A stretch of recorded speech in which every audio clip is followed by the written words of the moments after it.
Hi folks, it's Zach, and welcome back to my Jedi Knight video series on the Jedi Knight storyline. And I've been alternating back and forth between, yes, I want to show you the cutscenes, no, I don't want to show you the cutscenes. I don't know. You tell me. Do you guys want them, or do you guys want me to skip them? Put them in your comments below, let me know what you think. If it saves you time by having them there and just seeing what options I pick, great. If you feel like, no, we don't want the spoilers, then put that in there too. Just let me know what's going on. Anyway, the rescue. So for this, again guys, I just stepped outside of the room where I got this quest, okay? And I'm going to go ahead and use my quick travel option and just take it to the Senate Plaza. This just gets me through the Senate building just a little quicker. And if you have an experience buff going, guys, seconds count. I have a 3-hour one going on right now. I got like a stack of 16 of them, I think, in my legacy vault or anything like that, so it's not imperative. But if you've got one running and you only have a few, then yeah, time really is of the essence. So I'm going to go ahead and, whoops, got flipped around here. I'm going to go over to the speeder point, which is underneath this arch, which kind of reminds me of like the old, like, you know, Hall of Justice from the old Super Friends cartoons from like the early 80s. I don't know if any of you guys are old enough to know what that is, but you can look it up. But there's always the, meanwhile, back at the Hall of Justice. Anyway, we're going to go ahead and head over to Black Sun territory, which is on the left part of the map. You saw me click on it there. It's a short taxi ride. Once you're there, obviously, the quick travel point automatically unlocks for you. Very important. But, you know, if you haven't yet upgraded your quick travel and your legacy options, if you do have it available from previous tunes but you've never unlocked it, I do recommend it. It really does, you know, speed things up immensely. So let me see where that one was. Record boost, legacy of travel, legacy of travel. Yep, right here, legacy of travel. It just speeds things up. That and the fleet pass, plus, you know, whatever housing options you have available, you know, will make it so the game feels even just a little less grindy.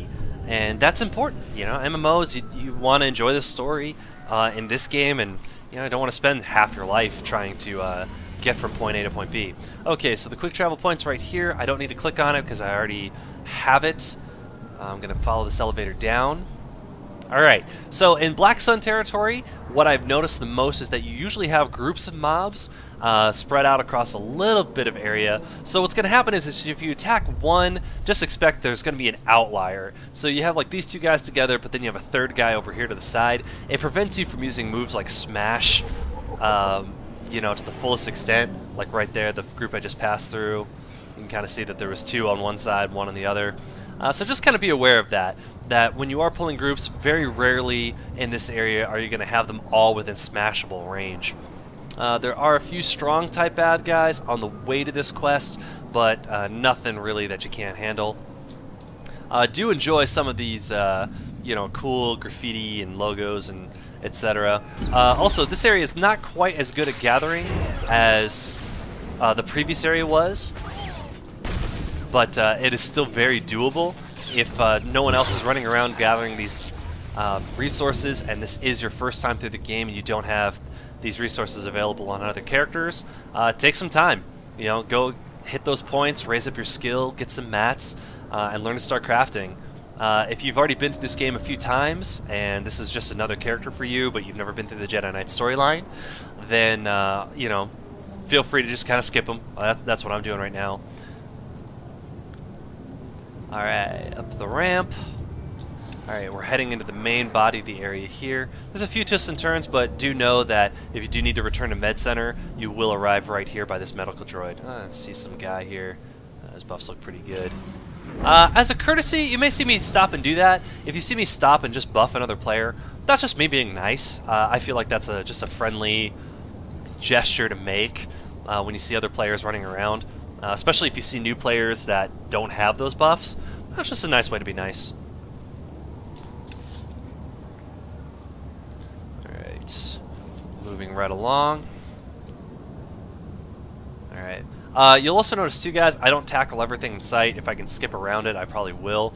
That's only because I know where I can make up the experience gaps, and I just want to get you through the quest line as quickly as possible.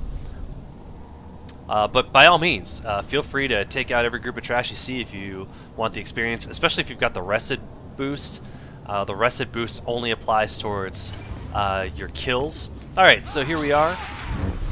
And like I said, see these outliers that I'm talking about? You'll get 2 guys grouped together, 1 guy over to the side. Alright, we just leveled up. I'm going to use Dr. Agarub really fast. If you have him available, use him. Suresu form. Suresu form is the Guardian tanking form. You're really only going to reuse that if you're switching over to a tank. If you do switch over to Suresu form, be sure that you have a shield on in your offhand and appropriate tanking gear. At this low level, almost any gear is going to technically be tanking gear, but as you get up, the stats get very specific, and so does the things that you'll need to use. So, you know, and your move list will change as well. So I'm just saying, they're giving it to you right now, but just because you got it, you don't need to use it. Alright, here's the guy I need to talk to, Sergeant Nadaljo. I'm going to go ahead and pause for the cutscene. Okay, so I just finished up the cutscene, and we're going to exit this little instanced area to go a little deeper into Black Sun territory. Ugh. Anyway, you can see my objectives highlighted up on the map. I'm going to go after those very shortly. Just so you know, in the conversation, I did choose the light side option. So I kind of rallied up the support of these troops, and we're going to see them in the upcoming bit of this mission. So let's get out of here. Once more into the breach, dear friends. Just gonna skip these guys. I don't really need to fight them. Alright, so you can see where my objectives are highlighted. I'm gonna go to the right first.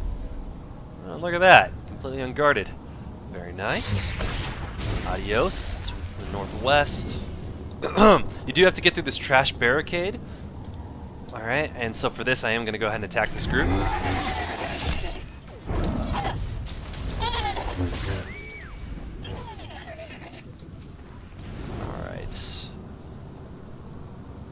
And one more guy here. Ooh, and a strong type that was obscured. He won't last long. There we go. By the power of presence. A lot of people make fun of the presence stat, guys, but honestly, I spent a lot of time getting all these companions up. You can see in my Imperial classes, got all the different classes through their storyline. Got all the different companions up through their storyline, and it makes a difference. You know, when you have influence on a companion, you get some very nice stacking buffs that just helps out. Oh, looks like I forgot to loot these guys. Let's do that really fast. And some more of these guys. If you come through here in the middle by these trees, it takes a little while, but after a while of playing this game, you'll kind of get the feeling of what the aggro range is around a highlighted bad guy. For this group, though, I am going to have to attack him.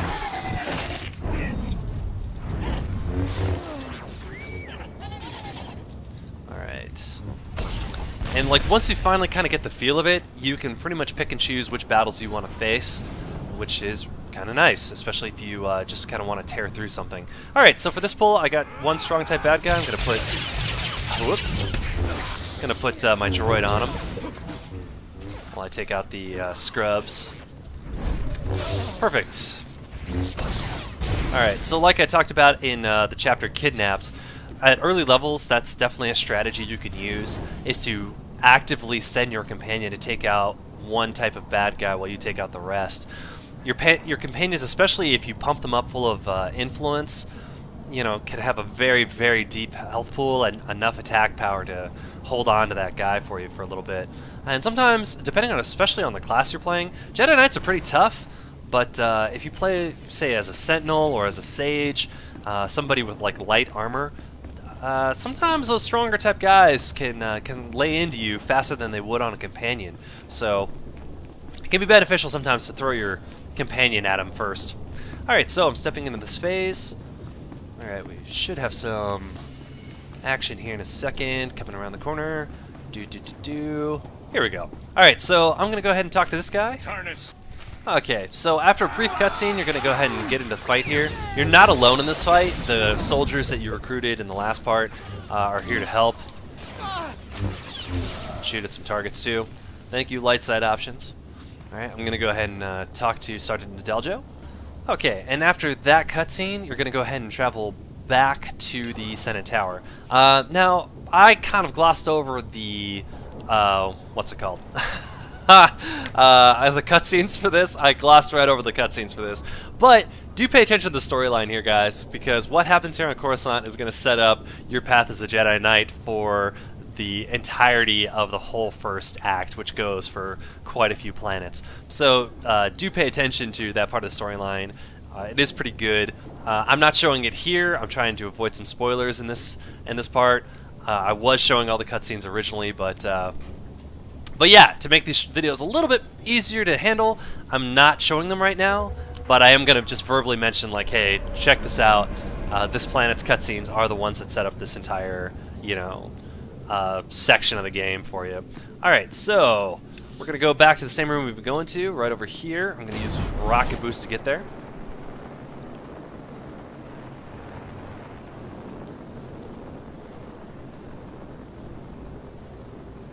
Rocket boost. One of the reasons I use a jetpack is just so I can have that feeling more often. Alright, here we go. And we're going to go and talk to General Varsuthra. I'm going to go ahead and pause for the cutscene and let you know how it turns out. Alright folks, that wraps up this video. That was the last cutscene for here. Also, important to note that Kira Carson is now a guest in the Jedi Knight Companions. She will eventually be a permanent companion though, and one of the fun things is that you can go ahead and change the outfit that she's wearing and anything else. So more on that in the next video. But yay, we got Kira Carson. I'm going to go ahead and change her into DPS stance, and also in the break I'm going to run to my vaults. I'm going to grab some companion gifts for her and get her pumped up, and I'll talk about that in my next video.